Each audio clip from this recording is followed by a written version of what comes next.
بسم الله والصلاة والسلام على رسول الله. اللهم لا علم لنا إلا ما علمتنا إنك أنت العليم الحكیم. رب زدنی علما والحقنی بالصالحین. سلام و درود بیکران خدمت تمامی برادران و خواهران عزیز ایمانی در هر جای کره خاکی. چندی پیش ویدیویی در خصوص اوصاف بهشت منتشر کردیم و قول داده بودیم که از یک ابهام بزرگ در این زمینه پرده برداریم و اون بحث بانوان در اسلام، قرآن و جایگاه اونها در بهشته. آیا به اندازه‌ای که به آقایون وعده بهشت و نعمت‌های اون داده شده به بانوان هم داده شده؟ چرا در برخی جاهای قرآن در خصوص حور بهشتی صحبت شده اما برای خانم‌ها مورد مشابهی ذکر نشده؟ لحن پروردگار هنگامی که مردها یا زنها رو خطاب قرار میده چه تفاوتی با هم دارن؟ این سوالات و سوالات مشابه اون رو به امید خدا در ویدیوی پیش رو مورد بحث قرار خواهیم داد. پیامبر اکرم صلی الله علیه و آله و سلم در حدیث بسیار مشهوری می‌فرمایند: إذا صلت المرأة خمسها وصامت شهرها وحفظت فرجها وأطاعت زوجها قيل لها ادخل الجنة من أي أبواب الجنة شئت. اگه زنی نمازای پنجگانه رو به جا بیاره، ماه رمضان رو روزه بگیره، خودش رو از زنا دور نگه داره و از شوهرش اطاعت کنه، به او گفته میشه از هر دری از درهای بهشت که دوست داری وارد شو. خداوند انشالله نصیب همه خواهرای عزیز ایمانیمون کنه.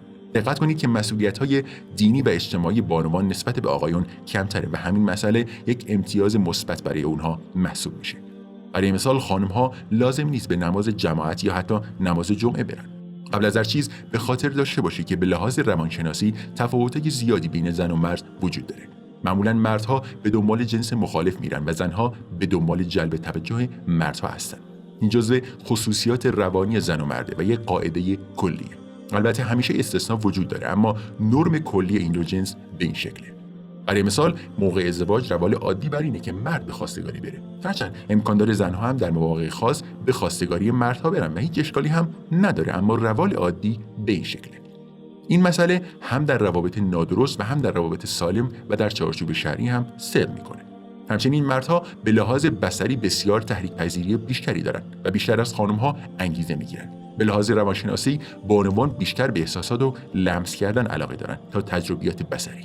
از اونجایی که خداوند بزرگترین روانشناس و خالق انسان هاست، این مسئله رو در انگیزه دادن به اونها برای آخرت لحاظ کرده. میزان توجهی که آقایون نسبت به خانم‌ها دارن بسیار جدی‌تر و بیشتر از خانم‌ها است. خانم‌ها بیشتر به دنبال جلب توجه آقایون هستند. خلاصه بگم احساسی که مردها نسبت به زنها دارن در مقایسه با احساس زنها نسبت به مردها غیر قابل مقایسه است. خداوند در سوره آل عمران می‌فرمایند: زین للناس حب الشهوات من النساء. محبت و دلبستگی به شهوت در انسان‌ها نهادینه است و شهوت نسبت به زنان یکی از قدرتمندترین اونهاست. همچنین پیامبر اکرم صلی الله علیه و آله و سلم در حدیث متفق علیه می‌فرمایند: ما ترکت بعدی فتنة اضر علی الرجال من النساء. هیچ فتنه‌ای برای مردان قابل مقایسه با فتنه زنان نیست. البته خدای نکرده زنان به صورت عادی و در ذاتشون مشکل ساز و فتنه نیستن، اما در شرایط خاص برای ایمان مردان میتونن دردسرساز باشن. همونطور که میبینیم که بی‌بندوباری زیادی در جامعه به همین دلیل حکم فرماست. این آیات و احادیث وظیفه مردان رو در این موقعیت‌ها کمرنگ نمی‌کنن، منتها ابزار اصلی فتنه در دست خانم هاست و آقایون هم باید تمام توانشون رو در پایین نگه داشتن نگاهشون به کار بگیرن تا به مراحل بعدی فساد کشیده نشه. بنابراین این نوع فتنه یک فتنه بسیار خاصه و خدای نکرده ذات کلی زنان رو در نظر نداره.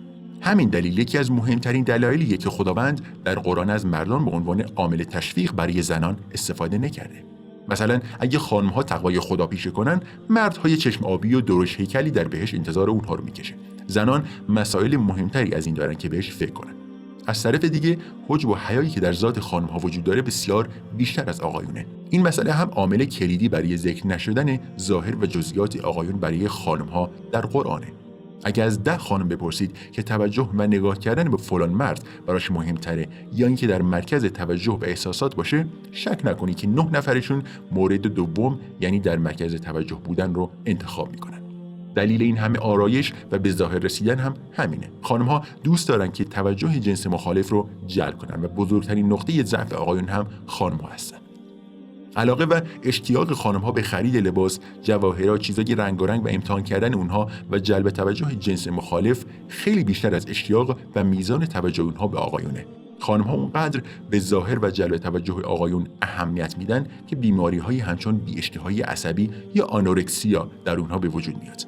این یک مسئله کاملا اثبات شده است. خداوند این شرم و حیا و علاقه به زیور و لباس رو در قرآن به این شکل توصیف می‌کند: من ینشأ فی الحلیة و هو فی الخصام غیر مبین. کسی که در میان زینت و زیور پرورش پیدا میکنه و هنگام بحث و گفتگو به خاطر شرم و حیا و عاطفه نازک نمیتونه مقصود خودش رو به درستی بیان کنه. البته در نظر داشته باشید که همیشه استثناء هم وجود داره، اما بیشتر خانم‌ها به همین شکل هستن، همونطوری که پروردگار توصیف فرموده. بنابراین اینکه خدا همسر برای زنان رو در قرآن ذکر نکرده نشونه این نیست که اونها در بهشت مجردن. شک نکنید که اونها در بهشت متأهلن، اما گفتن اون برای خانم‌ها هم هدفی نداره. پروردگار در سوره فاطر زنهای بهشتی رو به این شکل توصیف می‌کند: یحلون فیها من اساور من ذهب و لؤلؤ و لباسهم فیها حریر.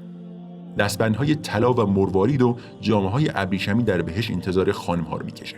همچنین خداوند بدون اسم بردن از جنس مشخصی در سوره فصلت می‌فرمایند: ولکم فیها ما تشتهی انفسکم ولکم فیها ما تدعون. در آخرت هر چه که آرزو کنید و نیاز داشته باشید بدون کم و کاست در اختیارتون قرار میگیره. این آیه یکی از زیباترین توصیفات بهشته. هر وقت براتون سوال بود که در بهشت میتونید به فلان چیز دسترسی داشته باشید یا خیر، این آیه رو به خاطر بیاره که در بهشت هر چه نفس پاک انسان طلب کنه در اختیارش هست. البته دقت کنید که ویژگی‌های ناپاک و ناخالصی‌هایی که به مرور در این دنیا و با وسوسه‌های شیطان در ذات انسان نهادینه شدن از این قاعده مستثنان. برای مثال مصرف مواد مخدر و موارد کثیف مشابه اون در بهشت جایی نداره. از اونجایی که ویژگی‌های بد و ناپاک انسان قبل از ورود به بهشت از بین میره و ذات انسان پالوده میشه، بنابراین به هیچ وجه علاقه‌ای به این موارد نخواهد داشت. بهشت جای تمام لذت‌های پاکیه که در این دنیا آرزوش رو دارید و لذت‌هایی که حتی گوش و چشم شما اونها رو نشنیده و ندیده. اگه از آقایون بپرسی که چه چیزایی دوست دارن، به راحتی و در عرض چند دقیقه یه لیست بهتون میدن. همین سوال رو از دوستتون بپرسید. 5 دقیقه نگذشته یه لیست بهتون میده، شماره 1، 2، 3، 4 و الی آخر. حالا دخترها همین سوال رو از دوستتون بپرسید. شاید نیم ساعت طول بکشه تا اون چیزایی که توی ذهنشون هست رو یادداشت کنن. آخرش هم با خودشون میگن بذار بعداً خوب در موردش فکر کنم، من جواب میدم، یا اینکه بستگی داره. البته بعضیا ممکنه براشون ساده باشه، اما بیشتر افرادی که در این مورد مشکل پیدا میکنن خانم‌ها هستن. حالا اطمینان داشته باشید که خدا انسان‌ها رو بهتر از هر کسی میشناسه. خداوند مردها رو با یه سری قاعده، کد و الگوی مشخصی خلق کرده. شماره 1، شماره 2، شماره 3 و الی آخر. تقریباً 90% مردا به غیر از یه سری استثناء در یه سری موارد و خواسته ها اشتراک دارن.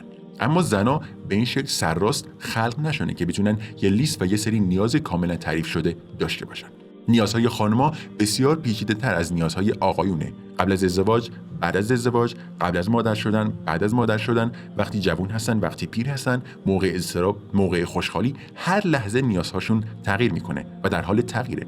حالا جنبه بعدی قضیه. در عربی یه عبارت خیلی زیبایی وجود داره که میگه رب سکوت ابلغ من کلام. بسا سکوتی که از سخن گفتن رساتره. حالا این رو بیاریم در قالب قرآن. خدا در مورد بهشت، باغ‌های بهشتی، نهرهای جاری، میوه و نوشیدنی و حور بهشتی و خیلی چیزا به وضوح و صراحت صحبت کرده. اما گاهی وقتا در مورد بعضی چیزا توی قرآن سکوت فرمودن. بعضی کارهای انسان به حدی برای خدا ارزشمنده که هیچ اشاره‌ای به پاداش اونها نکرده. برای مثال در مورد بخشیدن افراد می‌فرمایند فمن عفا و اصلح فاجره علی الله. اگه کسی گذشت به خرج بده و صلح و صفا به راه بندازه، پاداش این افراد تنها با خداست و بس. یا در مورد کسی که به خاطر رضای خدا هجرت کرده می‌فرمایند و من یخرج من بیته مهاجرا الی الله و رسوله ثم یدرکه الموت فقد وقع اجره علی الله. اگه کسی به خاطر خدا و رسولش هجرت کنه و در این مسیر جان خودش رو از دست بده، خداوند شخصاً اون رو در میابه. در این موارد خاص و خیلی بزرگ خدا میفرمایند خودم شخصاً بهش رسیدگی میکنم. بنابراین نگفتن و مطرح نکردن برخی موارد در مورد زنان نه تنها نقطه ضعفی برای خانم‌ها نیست، بلکه دقیقاً برعکس و یه نقطه قوته. همین مسئله رو بیاید موقع ازدواج بررسی کنیم. یه دختر و پسر جوان در شرف ازدواج با هم دیگن. وقتی به روزای ازدواج نزدیک میشن، پسر همیشه داره لبخند میزنه. از اون لبخندای بناگوشی که همتون میتونید تصور کنید. یه لحظه صبر بیشتر به قیمت جونش تموم میشه. از طرف دیگه دختره وقتی باهاش صحبت میکنی با یه حالت پریشون و گیجی میگه دوستش دارم اما مطمئن نیستم. نمیدونم آخرش چی میشه. یه خورده نگرانم. اگه اینطوری بشه چی؟ اگه اونطوری بشه چی؟ اگه اونی نباشه که فکر میکنم چی؟ اگه مامانش، اگه باباش، اگه خواهرش، نمیدونم دارم بهترین تصمیم رو میگیرم یا نه. نگاه تموم شده و دختره هنوز داره فکر میکنه که تصمیم درستی گرفته یا نه. یه وقتا 10 سال گذشته و در حالی که بچه‌ها دارن از سر و کولش بالا میرن هنوز مطمئن نیست که تصمیم درستی گرفته یا نه. پسره هنوز دختره رو ندیده 100% مطمئن بوده. مردا تصمیم میگیرن و 10 دقیقه بعد عملی شده. دوستاش بهش میگن نظرت چیه هفته دیگه بریم شمال. جمله هنوز تموم نشده میگه من پایم داداش بزن بریم هفته دیگه همین امشب. حالا همین تصمیم رو آقا به خانمش بگه. چی؟ بریم شمال؟ مطمئن نیستم. بذار در موردش خوب فکر کنیم. آقایون میخوان خونه بخرن. عجب خونه باحالی، 3 اتاق خواب داره، دستشویش خفنه، بخریمش. خانمه مطمئن نیست. خونه رو خریدن و تا 2 ماه داره سر این که تصمیم درستی در مورد خرید این خونه گرفتن یا نه بحث میکنه. به نظرم گزینه‌های خیلی بهتری پیدا میشد. احساسات خانم‌ها به این شکله که مدام در حال تغییر و تجزیه و تحلیل گزینه‌ها هستن. به آقایون بگید که توی بهشت موارد الف و ب و ت و الی آخر رو میگیرید. بلافاصله میگه بهشت عجب جای خفنیه پسر، بزن بریم بهشت. حالا تصور کنی که خدا اون چیزی که زنها در بهشت میگرفتن رو توصیف میکرد. مثلا طلا و جواهرات و یه خرس عروسکی بزرگ و یه بوتیک عظیم پر از لباس و کفش و از این حرفا. شک نکنید که خانم‌ها این سوال براشون پیش میومد که اگه من فلان چیز رو نخوام و فلان چیز رو بخوام چی؟ یا اینکه چیزایی که توصیف شده من رو راضی نمیکنه یا با استانداردهای من نمیخونه. خداوند در سوره ملک میفرمایند الا یعلم من خلق و هو اللطیف الخبیر. آیا خدایی که انسان رو آفریده حال و وضع انسان رو نمیدونه و از نیازهای اونها باخبر نیست؟ اون هم خدایی که دقیق و باریک بین و ظرافتکاره. این مورد رو در نظر داشته باشید. مهم نیست چقدر من، اساتید بسیار گرانقدر و بزرگتر از من در خصوص این مسئله برای شما استدلال کنن. اگه قلب شما با خداوند و خالق تمام انسان‌ها باشه، نیاز نداره که کسی برای شما بهشت و داشته‌های اون رو توصیف کنه. پروردگار روح و روان خانم‌ها و آقایون رو بهتر از هر کسی میشناسه. بنابراین به پروردگار خودتون که خالق ماست و نیازهای ما رو بهتر از هر کسی میشناسه اعتماد کنید و این آیه رو به خاطر داشته باشید که ولکم فیها ما تشتهی انفسکم ولکم فیها ما تدعون. خداوند انشاءالله بهشت خودش رو نصیب همه ما کنه. آمین. و صلی الله علی سیدنا محمد و علی آله و صحبه و سلم. طلب دعای خیر، خدایا رو نگهدارتون. لا تقنطوا من رحمة الله